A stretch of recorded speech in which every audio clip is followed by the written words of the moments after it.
दोस्तों मेरा एक स्टूडेंट ने मुझे ये दो इमेज भेजा जहां पे मुझसे ये सवाल पूछा कि ये जो कॉन्ट्रैक्टर है ये कॉन्ट्रैक्टर ज्यादा करंट फ्लो होने की वजह से जल चुका है। अब इस कॉन्ट्रैक्टर को उसको रिप्लेस करना है और रिप्लेस करने के लिए वो इस वाले कॉन्ट्रैक्टर का इस्तेमाल करना चाह रहा था। अब उसका सवाल ये था कि ये जो कॉन्ट्रैक्टर है ये कॉन्ट्रैक्टर क्या स्पेसिफिकेशन के अकॉर्डिंग प्रॉपर है कि नहीं, मतलब कि उसका जो मोटर है उस मोटर को जो रन करवाने के लिए लोड कनेक्ट किया जाएगा उस लोड के अकॉर्डिंग क्या ये कॉन्ट्रैक्टर प्रॉपर है कि नहीं। तो उसका जो सवाल था उस सवाल का आंसर तो मैंने उसको बता दिया। फिर मैंने सोचा कि क्यों ना मैं आपको भी बता दूं कि यदि आपके पास में किसी डिवाइस को कनेक्ट करना हो किसी कॉन्ट्रैक्टर के साथ में तो उसको लगाने के लिए कॉन्ट्रैक्टर का क्या स्पेसिफिकेशन आपको देखना होता है वो सब चीजें भी आपके साथ शेयर कर दूं।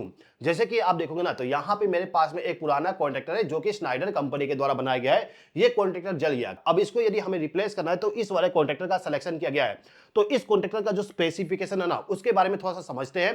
उसके बाद हम समझेंगे कि ये जो कॉन्ट्रैक्टर है इस कॉन्ट्रैक्टर को क्या हम इस वाले कॉन्ट्रैक्टर की जगह पे इस्तेमाल कर सकते हैं कि नहीं कर सकते हैं। इसको समझने के लिए मैंने यहाँ पे एक नया स्लाइड बना दिया हूं जहां पे आप लोगों को पूरा स्पेसिफिकेशन बताया हूं कि क्या स्पेसिफिकेशन आपको देखना होता है। देखिए जब भी आप कभी कॉन्ट्रैक्टर का सिलेक्शन करने जाओ या फिर रिप्लेस करने जाओ तो सबसे पहले आपको देखना होता है यहां पे कॉन्ट्रैक्टर कौन से टाइप का है। ये जो कॉन्ट्रैक्टर है इस कॉन्ट्रैक्टर के ऊपर में देखोगे यहाँ पे एसी कॉन्ट्रैक्टर लिखा हुआ है। एसी कॉन्ट्रैक्टर का मतलब कि वो उस कॉन्ट्रैक्टर को हम एसी पावर सप्लाई के साथ कनेक्ट कर सकते हैं। इसके बाद नेक्स्ट स्पेसिफिकेशन होता है उसका ऑपरेटिंग वोल्टेज। ऑपरेटिंग वोल्टेज का मतलब कि कॉन्ट्रैक्टर को चालू करने के लिए जो हम पावर सप्लाई देते हैं, जैसे कि आप देखोगे ये जो कॉन्ट्रैक्टर है इस कॉन्ट्रैक्टर का जो कॉइल है ये दोनों इन दो टर्मिनल पे हमें पावर सप्लाई देना पड़ता है तब जाके कॉन्ट्रैक्टर हमारा चालू होता है। तो कितना पावर सप्लाई हमें देना है उसको भी हमें देखना पड़ेगा। मान लीजिए कि आपका पुराना कॉन्ट्रैक्टर जो है जैसे कि ये वाला कॉन्ट्रैक्टर ये 415 वोल्ट पे काम करता है और यदि आप नया कॉन्ट्रैक्टर 230 वोल्ट वाला ले लोगे तो इस कंडीशन में जो कंट्रोल सप्लाई है ना कंट्रोल वायरिंग जो है उसको चेंज करना पड़ जाएगा। तो ऐसा प्रॉब्लम ना आए इसके लिए आपको यहां पे जो इसका ऑपरेटिंग वोल्टेज है उस वोल्टेज को देखना पड़ता है। इसके बाद आपका जो कॉन्ट्रैक्टर है उस कॉन्ट्रैक्टर में आपको यहां पे रेटेड ऑपरेटिंग वोल्टेज भी देखने को मिल जाएगा। ये वोल्टेज आपको यहां पे लिखा हुआ मिल जाता है इस प्रकार से डिटेल में। अब इसका मतलब क्या होता है, रेटेड ऑपरेटिंग वोल्टेज क्या होता है मैं आपको थोड़ा सा समझा देता हूं। देखिए किसी भी डिवाइस को जब रन करवाते हैं तो उसमें एक पावर सप्लाई दिया जाता है। जैसे जैसे कि इंडिया में जो मोटर इस्तेमाल होते हैं वो 415 वोल्ट वाले होते हैं या फिर सिंगल फेज के 230 वोल्ट वाले होते हैं। अब यदि आप किसी अदर कंट्री में जाओगे तो वहां पे जो ऑपरेटिंग वोल्टेज होता है जैसे कि दुबई वही में 380 वोल्ट का पावर सप्लाई इस्तेमाल किया जाता है। दुबई में 380 वोल्ट होता है, इंडिया में 415 वोल्ट होता है थ्री फेज पावर सप्लाई के लिए। तो आपका जो मोटर है उस मोटर को रन करवाने के लिए ऑपरेटिंग वोल्टेज क्या है उसको देखना होगा और उस वोल्टेज के अकॉर्डिंग आपका कॉन्ट्रैक्टर डिजाइन किया गया कि नहीं किया गया उसको भी आपको देखना होगा। फिलहाल के टाइम पे ये जो कॉन्ट्रैक्टर है इस कॉन्ट्रैक्टर को ऑपरेट करने के लिए यहाँ पे तीन अलग अलग वोल्टेज दिया गया है। जैसे कि देखोगे यहाँ पे 220 वोल्ट, 380 वोल्ट और 660 वोल्ट का पावर सप्लाई हम इस्तेमाल कर सकते हैं। मतलब कि मैक्सिमम हम 660 वोल्ट का पावर सप्लाई इस्तेमाल कर सकते हैं। कॉन्ट्रैक्टर में कोई दिक्कत नहीं आएगा। इससे ज्यादा वोल्टेज यदि आपके पास में है तो इस कंडीशन में इस वाले कॉन्ट्रैक्टर का हम इस्तेमाल नहीं कर सकते हैं। इसके बाद आता है यहाँ पे रेटेड करंट, सबसे इंपॉर्टेंट। आप किसी भी डिवाइस का सिलेक्शन करने जाओ इलेक्ट्रिकल में तो हम मोस्टली कंडीशन में करंट को ही देखते हैं कि कितना एम्पियर का करंट हम फ्लो करवा रहे हैं। सेम उसी प्रकार से ये जो कॉन्ट्रैक्टर है इस कॉन्ट्रैक्टर में कितना एम्पियर का करंट फ्लो करवा सकते हैं उसको देखना होगा। ये डिटेल आपको यहाँ पे आईई के नाम से मिल जाएगा। यदि आपको आईई करके सिंबल देखने को मिल जाए तो वहां पे समझ लीजिएगा कि ये कॉन्ट्रैक्टर जो है ना उस कॉन्ट्रैक्टर का रेटिंग बताया गया है। अब ये जो कॉन्ट्रैक्टर है इस कॉन्ट्रैक्टर में यदि आप देखोगे तो इसमें यहां पे ना आई करके यहां पे 3 एम्पियर रेटिंग दिया गया है जैसे कि 18 18 10.6। अब इसका मतलब क्या है, क्या हम यहां पे 10 एम्पियर का मैक्सिमम करंट फ्लो करवा सकते हैं या फिर 18 एम्पियर मैक्सिमम करंट फ्लो करवा सकते हैं। देखिए ये जो करंट होता है ना ये करंट हमारा वोल्टेज पे चेंज होता रहता है। जैसे कि आपको मालूम है वोल्टेज यदि हम बढ़ाएंगे तो करंट हमारा कम हो जाता है। सेम उसी प्रकार से कॉन्ट्रैक्टर का स्पेसिफिकेशन भी है ना वो भी चेंज हो जाता है। यदि आप इस कॉन्ट्रैक्टर के साथ में 660 वोल्ट का पावर सप्लाई इस्तेमाल करोगे तो इस कंडीशन में आप मैक्सिमम 10.6 एम्पियर का करंट फ्लो करवा सकते हो। लेकिन यदि आप यहां पे केवल 220 वोल्ट का पावर सप्लाई इस्तेमाल करते हो या फिर 380 वोल्ट का पावर सप्लाई इस्तेमाल करते हो तो इससे आप 18 एम्पियर का करंट फ्लो करवा सकते हो। इंडिया में जो कॉन्ट्रैक्टर मिलती है उसमें आपको यहां पे 415 वोल्ट लिखा हुआ मिल जाएगा और उसी के अकॉर्डिंग यहां पे करंट बताया जाएगा। ये जो पिक्चर भेजा गया ये दुबई से भेजा गया और दुबई में जो कॉन्ट्रैक्टर मिलता है एंडेली कंपनी के नाम से उस कॉन्ट्रैक्टर का ये पिक्चर है। तो वहां पे 380 वोल्ट होता है, तो उसी के अकॉर्डिंग यहाँ पे स्पेसिफिकेशन बताया गया है। इसके अलावा यदि आप कॉन्ट्रैक्टर का सिलेक्शन किलोवाट के अकॉर्डिंग करना चाहते हो तो आप यहाँ पे देख सकते हो। आपको यहाँ पे ये देखना होगा कि आपका जो मोटर है या फिर जो मशीन है जिसको आप ऑपरेट करने के लिए इस कॉन्ट्रैक्टर का इस्तेमाल करना चाहते हो, उस मशीन को, उस मोटर को ऑपरेट करने के लिए कितना वोल्टेज दिया जा रहा है, 415 वोल्ट, 660 वोल्ट, 1000 वोल्ट, कितना वोल्टेज दिया जा रहा है उसको आपको देखना होगा और उसी के अकॉर्डिंग यहां पे सिलेक्शन करना होगा। जैसे कि मान लीजिए कि इस कॉन्ट्रैक्टर के साथ में यदि आप 220 वोल्ट का पावर सप्लाई इस्तेमाल कर रहे हो तो इस कंडीशन में आप 4 किलोवाट का ही लोड कनेक्ट कर सकते हो।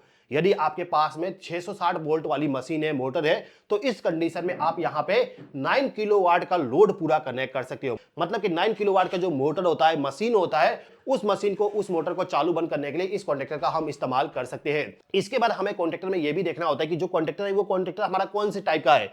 AC3 यहां पे लिखा हूं। AC3 का मतलब ये होता है कि इंडक्शन मोटर जो है, उस मोटर को रन करवाने के लिए, उस मोटर को चालू बंद करने के लिए हम इस कॉन्ट्रैक्टर का इस्तेमाल करें। अलग अलग टाइप का कॉन्ट्रैक्टर आता है, उन सभी कॉन्ट्रैक्टर का इस्तेमाल अलग अलग जगह पे किया जाता है। जैसे कि आपका जो स्लिप रिंग मोटर होता है उसके लिए कॉन्ट्रैक्टर अलग आती है, इंडक्शन मोटर के लिए हम अलग इस्तेमाल करते हैं। इसी प्रकार से यदि आपको फास्ट स्विचिंग करना है तो उसके लिए अलग टाइप का कॉन्ट्रैक्टर आता है, उसका इस्तेमाल करना होता है। मोस्टली कंडीशन में हमें मोटर को रन करवाना होता है और मोटर को रन करवाने के लिए आपको AC3 टाइप का जो कॉन्ट्रैक्टर है उसी का इस्तेमाल करना होगा। AC3 यहां पे लिखा हुआ है और इसके बाद मैंने यहां पे भी अलग से आपको लिख के दिखा दिया हूं, ठीक है। तो इस वाले स्पेसिफिकेशन को भी आपको देखना होता है। इसके बाद थर्मल करंट लिखा हुआ है 32 एम्पियर। थर्मल करंट क्या होता है? देखिए, कॉन्ट्रैक्टर के ऊपर में आपको यहां पे दो करंट रेटिंग मिलता है। यहां पे 32 लिखा हुआ है, यहां पे 18 लिखा हुआ है। अब यहां पे आप कंफ्यूज हो जाओगे कि ये जो कॉन्ट्रैक्टर है, ये कॉन्ट्रैक्टर 32 एम्पियर रेटिंग का है या फिर 18 एम्पियर का है। देखिए, कॉन्ट्रैक्टर का जो करंट रेटिंग होता है ना, करंट रेटिंग यहां पे IE के नाम से मिलता है। मतलब कि मैक्सिमम करंट जो होता है, मतलब कॉन्ट्रैक्टर का जो रेटेड करंट होता है वो होता है हमारा यहां पे IE के नाम से। लेकिन जो हमारा थर्मल करंट होता है, थर्मल करंट का मतलब कि मैक्सिमम करंट, हाईएस्ट करंट जितना आप फ्लो करवा सकते हो जिससे कि हमारा कॉन्ट्रैक्टर खराब ना हो, उसका रेटिंग आपको यहां पे ITH, TH लिखा हुआ होता है। TH का मतलब थर्मल। तो यदि आपको यहां पे ITH लिखा हुआ मिल जाए तो समझ लीजिएगा इस कॉन्ट्रैक्टर से जो मैक्सिमम करंट आप चालू बंद करने के टाइम पे फ्लो करवा सकते हो वो होता है 32 एम्पियर। इस कॉन्ट्रैक्टर के अनुसार 32 एम्पियर का करंट आप फ्लो करवा सकते हो। तो कॉन्ट्रैक्टर के ऊपर में जो नेम प्लेट होता है उसको किस प्रकार से रीड करते हैं, उसका क्या मतलब होता है, मैंने आपको एक्सप्लेन कर दिया। अब दोस्तों यहां पे हमें यह समझना है कि जो हमारा ये वाला कॉन्ट्रैक्टर है, क्या इस कॉन्ट्रैक्टर को हम इस वाले कॉन्ट्रैक्टर से रिप्लेस कर सकते हैं कि नहीं कर सकते हैं। इसको एक्सप्लेन करने से पहले दोस्तों मैं आपको बताना चाहूंगा, मेरे पास में आप सभी लोगों के लिए एक वीडियो कोर्स है। वीडियो कोर्स में मैं आप लोगों को यह बताता हूं कि जो हमारा इलेक्ट्रिकल पैनल होते हैं, उस इलेक्ट्रिकल पैनल का जो ड्राइंग होता है, जैसे कि आपका ACB breaker, BCB breaker, LT panel, ST panel, इस प्रकार के जो ड्राइंग होते हैं, उन सभी ड्राइंग को पढ़ना यदि आप सीखना चाहते हो तो आप हमारे कोर्स को ज्वाइन कर सकते हो, जिस कोर्स का नाम है how to read electrical panel drawing. इस कोर्स में मैं आपको यह बताता हूं कि जो हमारा ड्राइंग्स होता है उसको आखिर किस प्रकार से रीड किया जाएगा, और रीड करने के अलावा यदि आपके पैनल में किसी प्रकार का दिक्कत आती है, फॉल्ट आती है, तो उसका ट्रबल शूटिंग आप किस प्रकार से करोगे वो भी ड्राइंग को पढ़ते हुए पूरा डिटेल से आपको उस वाले कोर्स में, इस वाले कोर्स में आपको मिल जाएगा। इसके अलावा यदि आप dual starter, reverse forward starter, star delta starter के बारे में सीखना चाहते हो तो इस वाले कोर्स को आप ज्वाइन कर सकते हो। केवल 200 रुपए का कोर्स है, लेकिन इस कोर्स में आपको इतना नॉलेज मिलेगा जो कि आपको कोई भी बताएगा नहीं। केवल एक छोटा सा कॉन्सेप्ट है, dual starter, star delta starter, reverse forward starter, 3 topic का क्लास है। लेकिन इस क्लास में आपको 7 घंटे का क्लास मिलता है, जहां पे आपको बेसिक से बेसिक जानकारी भी दिया जाता है। कोर्स का पूरा डिटेल आप यहां पे रीड कर सकते हो। 8 घंटे का क्लास लगभग है, 17 क्लासेस आपको मिलेगा। इसमें आपको सर्किट डायग्राम का PDF मिल जाता है, साथ ही साथ में हम सर्टिफिकेट भी आपको प्रोवाइड करते हैं। अभी मैं आपको सर्टिफिकेट भी दिखाऊंगा। इसके बाद यहां पे आता है हमारा इलेक्ट्रिकल वायरिंग मास्टर कोर्स।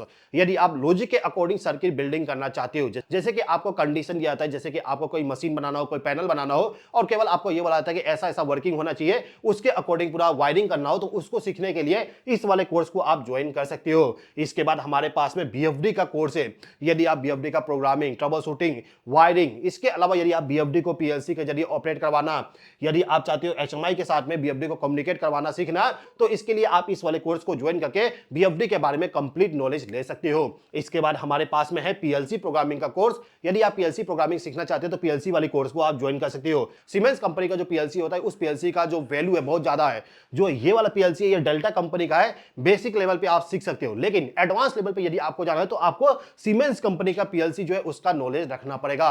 तो इस पीएलसी का भी नॉलेज यदि आप रखना चाहते हो तो इस वाले कोर्स को भी आप ज्वाइन कर सकते हो। इसके बाद हमारे पास में यहाँ पे स्काडा का भी कोर्स है। यदि आप स्काडा का प्रोग्रामिंग और डिजाइनिंग करना सीखना चाहते हो तो इस कोर्स को भी आप ज्वाइन कर सकते हो। बहुत ही कम कीमत पे आपको बहुत ही अच्छा खासा नॉलेज में प्रोवाइड कर देता हूं। ये जो सभी कोर्सेस है ना, ये कोर्सेस हमारे ऐप पे इलेक्ट्रिकल टेक्नीशियन नाम से आपको ऐप मिल जाएगा जो कि प्ले स्टोर पे अवेलेबल है। उस ऐप को डाउनलोड करके लॉगिन करके वहां पे जो भी कोर्स आप ज्वाइन करना चाहते हो उस कोर्स को आप ज्वाइन कर सकते हो। इसके अलावा दोस्तों यदि आप कोर्स को ज्वाइन करते हो, कोर्स को कंप्लीट करते हो तो हम आपको सर्टिफिकेट भी प्रोवाइड करते हैं और सर्टिफिकेट हमारा आईएसओ प्रमाणित है। मतलब कि हमने आईएसओ का सर्टिफिकेशन ले चुके हैं और वही सर्टिफिकेशन आपको हम प्रोवाइड करते हैं। मतलब कि यदि आप कोर्स ज्वाइन करोगे तो ये जो सर्टिफिकेट आप देख रहे हो ये सर्टिफिकेट आपको हम प्रोवाइड करेंगे। किसी भी वीडियो कोर्स को यदि आप ज्वाइन करते हो और ज्वाइन करने के बाद पूरा क्लासेस को देखते हो, पूरा चीजें सीखते हो तो हम आपको ये सर्टिफिकेट ऑनलाइन प्रोवाइड कर देंगे।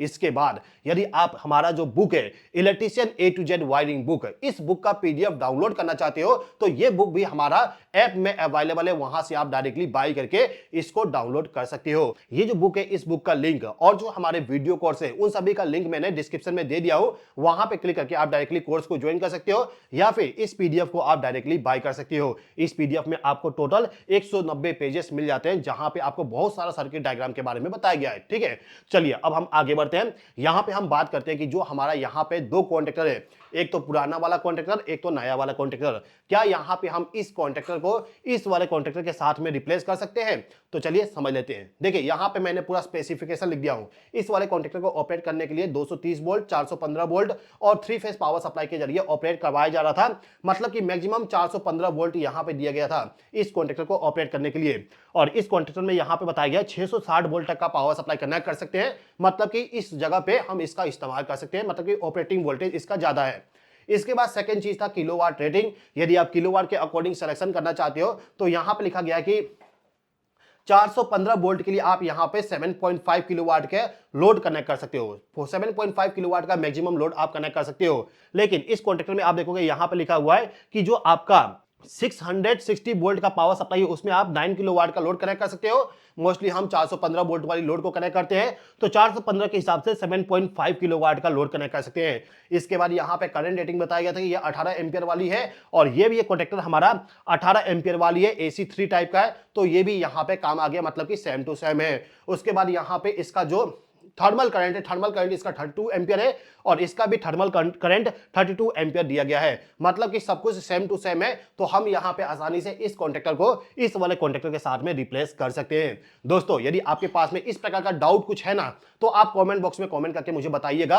आपका जो डाउट होगा उस डाउट पे मैं वीडियो बना दूंगा और उसको पूरा अच्छे तरीके से एक्सप्लेन कर दूंगा। उम्मीद करता हूं कि आज का जो छोटा सा वीडियो था इस वीडियो के माध्यम से आपको कुछ नया सीखने को मिला होगा।